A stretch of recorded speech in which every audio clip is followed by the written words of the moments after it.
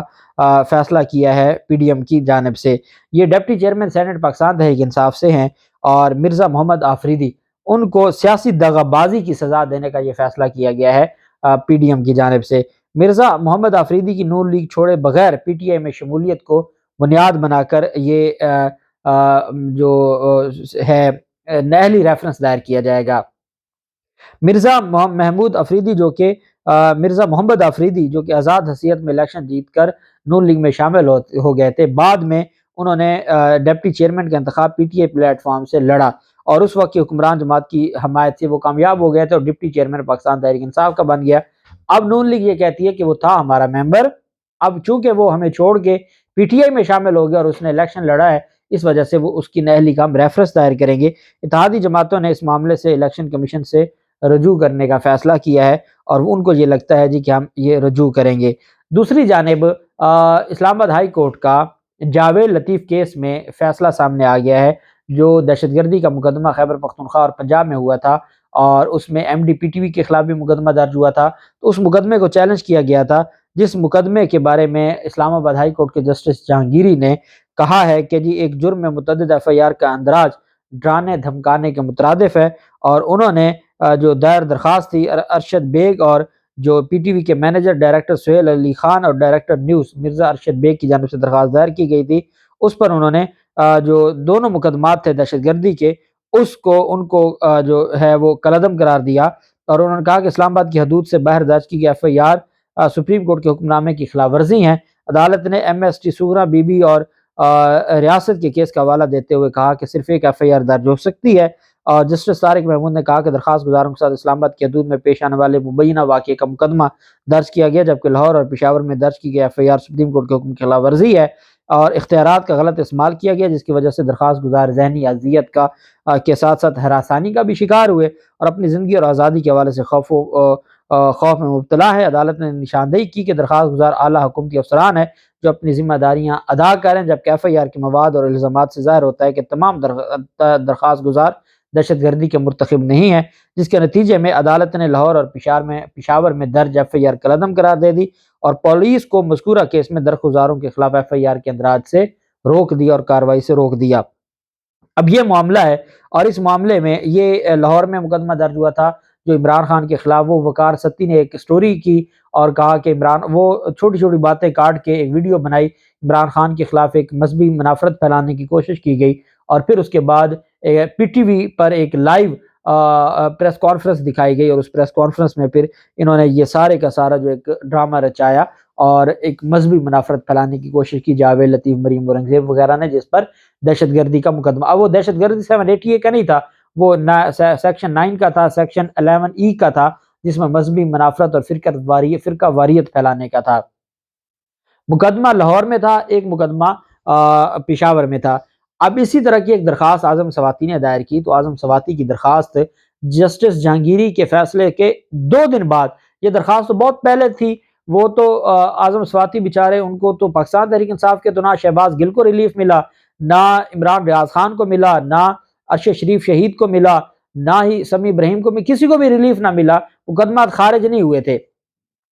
لیکن یہاں پر ہم نے دیکھا کہ جب ان کو تو جسٹس جہانگیری صاحب نے تو کر دیا، چیف جسٹس عامر فاروق صاحب کے پاس جب درخواست گئی تو انہوں نے درخواست نمٹا دی، اور انہوں نے کہا کہ کیونکہ مقدمات آپ کے بلوچستان اور سندھ میں ہیں تو آپ جائیں بلوچستان اور سندھ ہائی کورٹ سے رجوع کریں۔ تو اس پر پاکستان تحریک انصاف نے اور فواد چودھری نے کہا ہے کہ اسلام آباد ہائی کورٹ کے متضاد فیصلوں کا سپریم کورٹ نوٹس لے، یہ بہت بڑا مطالبہ ہے۔ انہوں نے کہا کہ ایک ہی دن میں دیے گئے 2 مختلف فیصلوں کا نوٹس لے، اس طرح کے جو فیصلے ہیں یہ عدلیہ کی بے توقیری کا سبب بنے گے۔ انہوں نے کہا کہ صوبہ اعظم سواتی کے کیس میں کہا گیا کہ دوسرے صوبوں میں سماعت کا اختیار نہیں ہے، اسی دن مسلم لیگ نون کی کمپنی کے پنجاب اور خیبر پختونخوا میں درج مقدمات میں کارروائیوں سے روک دیا۔ انہوں نے کہا کہ اس طرح کے فیصلے عدلیہ کی بے توقیری کا باعث ہیں۔ ہم سپریم کورٹ آف پاکستان میں جا رہے ہیں کہ اسلام آباد ہائی کورٹ کے متضاد فیصلوں کا نوٹس لیا جائے، اور یہ حقیقت ہے، یہ ایک بہت بڑا ایک کنٹرڈکشن ہے۔